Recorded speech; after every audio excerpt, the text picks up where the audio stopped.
ბარბარე ყიფიანი, ფსიქოფიზიოლოგი, საზოგადო მოღვაწე. 1879-1965 წლები. ქართველი საზოგადო მოღვაწის დიმიტრი ყიფიანის შვილიშვილი, ბარბარე ყიფიანი, პირველი ქართველი ფსიქოფიზიოლოგი ქალი იყო, რომელიც ევროპაში მოღვაწეობდა. მის ნაშრომებს ბავშვთა ფიზიოლოგიისა და პათოლოგიის საკითხებზე მინიჭებული აქვს ოქროს მედლის პრემიები. 1899 წელს დაამთავრა თბილისის წმინდა ნინოს სასწავლებელი, ხოლო 1901 წლიდან ბრიუსელის უნივერსიტეტის სამედიცინო ფაკულტეტზე სწავლობდა. ბრიუსელის უნივერსიტეტში ქართულ და რუსულ სიტყვიერებაში ლექციებს კითხულობდა. 1908 წლიდან ბრიუსელის უნივერსიტეტის ჟურნალ რევიუ ფსიქოლოჯის სწავლული მდივანი გახდა. 1910 წელს მისი ინიციატივით ბრიუსელის საერთაშორისო მუზეუმში ქართული განყოფილება დაარსდა. ჩაბმული იყო აქტიურ საზოგადოებრივ საქმიანობაში. ქართული კულტურის ექსპონატების დაცვასა და პოპულარიზაციის საქმეში მისი წვლილი განსაკუთრებულია. მეურვეობდა სადადიანისა და ამიურატის ოჯახის ქონებასა და არქივს, რომელიც შემდეგ იტალიაში მოღვაწე ქართველ კათოლიკე ბერს, მიქაელ თარხნიშვილს გადასცა.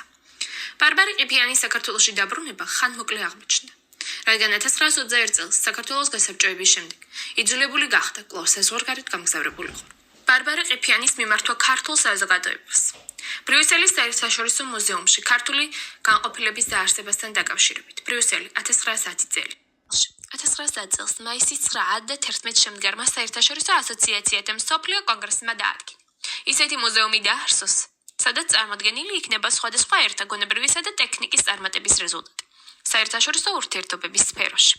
ყოველ ქვეყანას და ეროვნებას განსაკუთრებული დარბაზი აქვს დათმობილი, სხვათა შორის ქართველთაც. ეს პირველადაა, რომ საქართველოს შემთხვევა ეძლევა ევროპას დაანახოს, თავისი გონებრივი და ტექნიკის წარმატების რეზულტატი. დაამხრით ცხადყოს, რომ ისიც საკუთარი ცხოვრებით ცხოვრობს. ის განსაკუთრებული პირობები, რომელშიაც ამჟამად საქართველო იმყოფება, იმის მიზეზი გახლავთ, რომ მას თავი ვერ გამოუჩენია საერთაშორისო ცხოვრებაში. ამ ხრით ქართულ განყოფილებას მუზეუმის სხვა განყოფილებებთან შედარებით ცოტა არ იყოს განსაკუთრებული ხასიათი ექნება.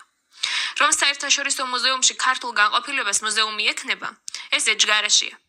ვინაიდან იგი დასავლეთ ევროპას ხელს შეუწყობს მის დაახლოებასა და გაცნობაში.